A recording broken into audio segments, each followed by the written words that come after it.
네, 평론가 조우석입니다. 오늘은 정치인 한동훈 얘기입니다. 다음 달 7월 달로 예정된 국민의힘당 대표 경선에 한동훈이 뛰어드는 건 이제 거의 기정사실입니다. 뛰어드냐 마느냐 이런 게 아닙니다. 무조건 한다고 봐야 됩니다. 그걸 공식화하는 출마 기자회견도 이번 주말경에 있을 거라고 지금 추정을 누구나 합니다. 요 며칠 새 한동훈 본인이 그런 얘기를 했다고 합니다. 내가 전당대회에 당대표 출마를 결심했다라고 측근들에게 얘기를 했고 나가면 무조건 이긴다라는 자신감도 피력한 걸로 확인이 됐습니다. 실제로 이게 현실적인 분위기입니다. 여권 내에서는 어차피 당대표는 한동훈이다는 기류가 강한 게 사실입니다. 지금부터 1개월간, 즉 7월 말까지 국힘당 전당대회는 당대표에 정말로 한동훈으로 가느냐 아니냐를 가지고 계속 시끄러울 건 분명합니다. 그리고 여론조사 등 여러 가지 분위기로 종합해 보건대 가장 유력한 국힘당 당권주자는 한동훈과 나경원 둘입니다. 안철수도 아니고 그 누구도 아니고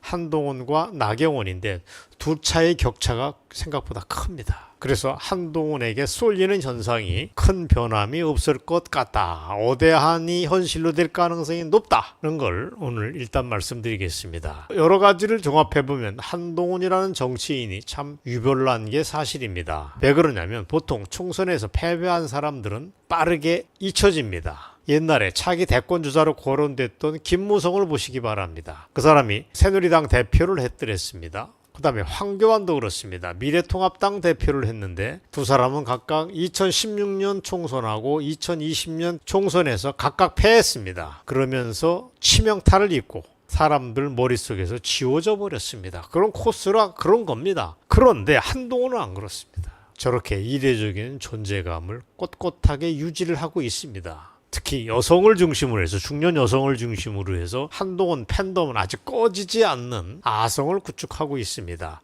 각종 여론조사에도 불구하고 보면은 자유우파 내 차기 대권 주자 중에서 당당히 영순입니다. 2등하고 격차가 굉장히 큽니다. 자, 그러나 오늘 방송은 그런 한동훈 대세론에 묻어가지 않겠습니다. 오늘 방송은 묻고 싶습니다. 한동훈이 정말 자유우파의 공공재가 맞는가를 묻고 싶습니다. 그 사람을 두고 위장우파가 맞다고 펄펄 뛰는 사람도 주변을 찾아보면 흔치 않게 발견이 됩니다. 한동훈 좋아한다는 사람이 대세를 이루지만 문제 있다라고 지적하는 사람들도 그 못지 않습니다. 자유파에 사람이 없으니까 문재인 정권 시절에 어찌어찌해서 윤석열과 함께 우리가 꾸어온 사람이다. 그래서 한계 역시 분명하다는 시각이 아직도 존재합니다. 그래서 오늘은 세 가지 차원에서 한동훈을 분석하는 자리를 만들었습니다. 한동훈에 대한 비난, 인신공격 그런 게 아닙니다. 오해하지 마시기 바랍니다. 정교하게 한동훈을 검증하는 게 오늘 방송의 목표라고 여러분이 이해해 주시기 바랍니다. 자, 세 가지로 한동훈을 비판을 할 텐데 첫 번째,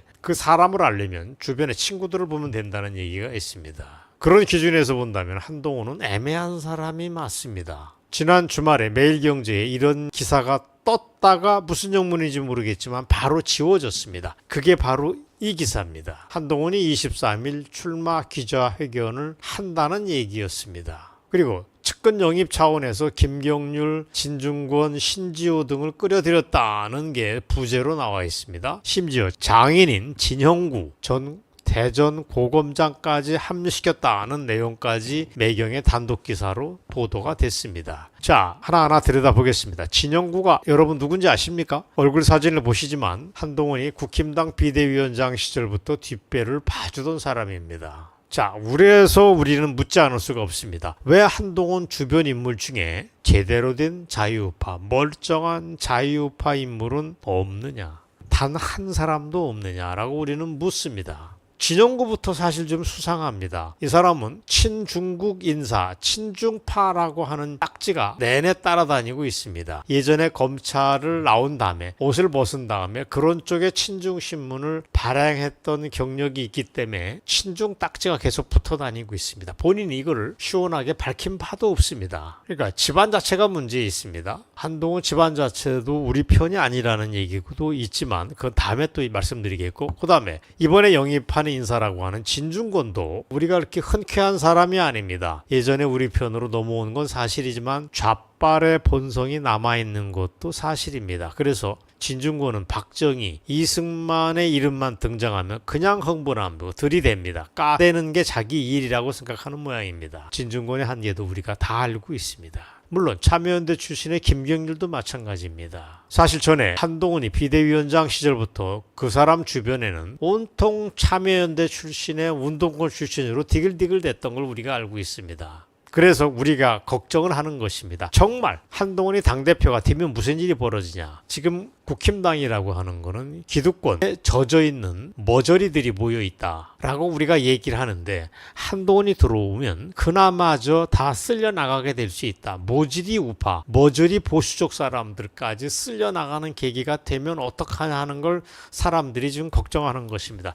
결과적으로 한동훈이 트로이의 목마가 아니냐. 들어와서 국힘당은 내부적으로 끝내 와해가 되고 만다고 하는 최악의 예측도 우리 주변에서 흔치 않습니다. 자, 어떻습니까? 그렇다면 한동훈이 다른 사람이 필요 없습니다. 이런 우리의 의구심에 한동훈이 나서야 됩니다. 보다 설득력 있는 대답을 해줘야 됩니다. 안 그러면 우리는 한동훈 당신을 그렇게 편안하게 봐줄 수 없다는 걸 우선 밝힙니다. 그게 첫 번째고, 두 번째 질문을 던지겠습니다. 한동훈의 그릇입니다. 저는 이쪽에 의구심이 많습니다. 주변 인물을 말하기 이전에 그 사람의 본질을 봐야 되는데 한동훈은 지난 두세 달 사이에 우리한테 안심을 안겨주지 못했습니다. 지난 두세 달 사이에 중요한 정치, 경제, 사회적 현안이 잇따라서 등장을 했는데 아무렇게 입을 꼭 다물고 있었습니다. 그러다 입을 뗀 게 두 가지 경우입니다. 하나는 해외 직구 문제가 터졌을 때 정부가 함부로 해외 직구를 막았다가 된통이 났습니다.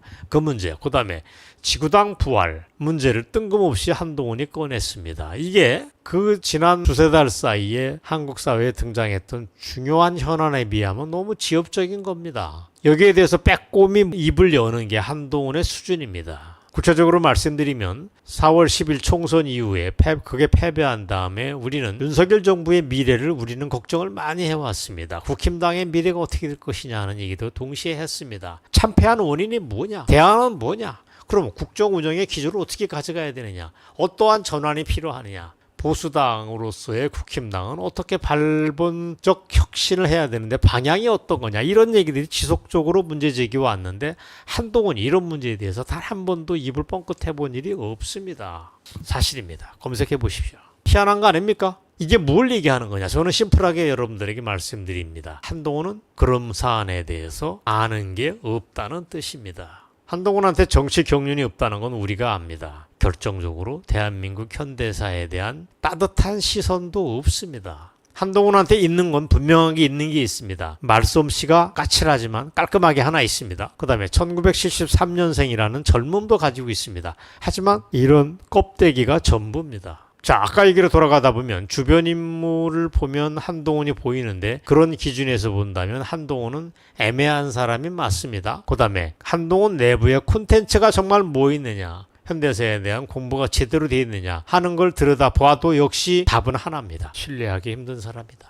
이번 총선에서 우리가 한동훈의 맛을 봤습니다. 별게 아니라는 게 우리는 압니다. 그러니까 한동훈과 그 주변 인물들이 틈만 나면 광주 5.18 문제를 헌법 전문에 집어넣자고 열불을 토합니다. 그 다음에 총선 때 하는 것 봤지 않습니까? 공천 과정에서 우리 편 사람이라고 하는 사람이 없었던 것도 결국 한동훈의 색깔을 드러내는 것입니다. 또 공천을 어렵게 줘도 도태우 같은 사람은 그냥 잘라내는 게, 찍어내는 게 한동훈의 일이었습니다. 한동훈을 우리는 콘텐츠가 없는 사람, 자유우파에 대한, 자유민주주의에 대한 확신이 부족한 사람이라고 볼 수밖에 없다. 그게 우리의 중간 결론입니다. 자, 한동훈에 대한 세 번째 분석입니다. 좀 심하게 얘기하겠습니다. 어쩌면 한동훈은 대한민국 정치판의 구세주라고 우리가 잘못 착각해왔다. 어쩌면 한동훈은 누구냐? 정치검사의 한 사람일 수 있다는 지적을 하고 싶습니다. 그 흔하디 흔한 대한민국 정치판에 그 흔한 정치검사의 한 사람일 수도 있습니다. 인신공격 아닙니다. 그걸 새삼 보여줬던 게 올해 초 대법원에서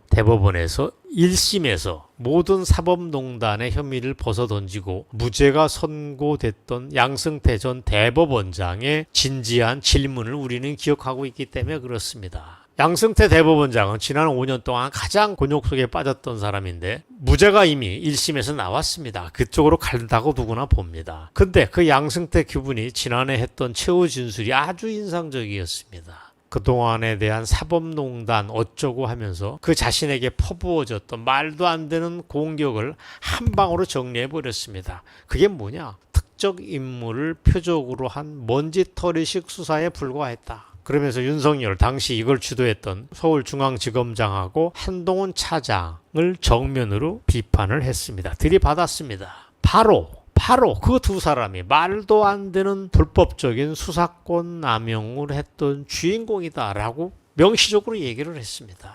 그동안 세상을 시끄럽게 했던 재판 거래가 어떠니 블랙리스트 어떠니 비자금 조성은 어떠니는 모두 가짜뉴스로 드러났습니다. 그렇다면 윤석열 한동훈 라인에서 엉터리 수사를 했다는 게 확인이 된 것입니다. 다시 반복할까요? 양승태를 중심으로 한 이른바 사법농단에 관련된 그동안의 검찰의 수사라는 것은 문재인 정권과 검찰이 야합을 한 결과다. 양승태 그분의 표현에 따르면 사법부를 장악하려고 했던 쿠데타다 라고 봐야 됩니다. 그 무시무시한 작전의 총지휘자는 여러분이 다 압니다. 문재인 그 친구였습니다. 거기에 제일 가는 공모자가 대법원장이었던 김병수였습니다. 속까지 불구죽죽한 사람이라고 우리는 다 알고 있습니다.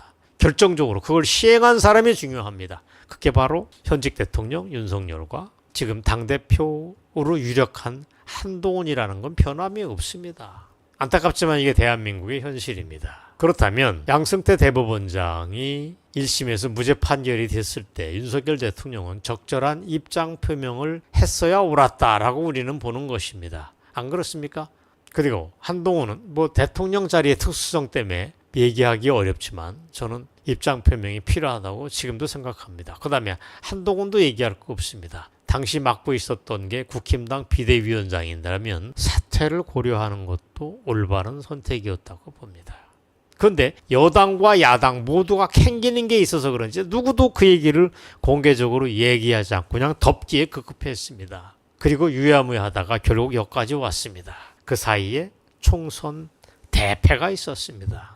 그런데도 불사조인지 뻔뻔한 건지 한동훈이 다시 국힘당 당대표 자리를 노리는 엄청난 상황까지 떠밀려와서 지금 6월 달입니다. 이게 과연 정상이냐고 우리는 묻지 않을 수 없습니다. 아무리 꾸어온 사람이라고 해도 우리가 그 사람이 정말 누구냐라고 물어볼 수는 있는 것입니다. 아무리 어대한이라고 얘기하지만 한동훈이 당대표가 된다?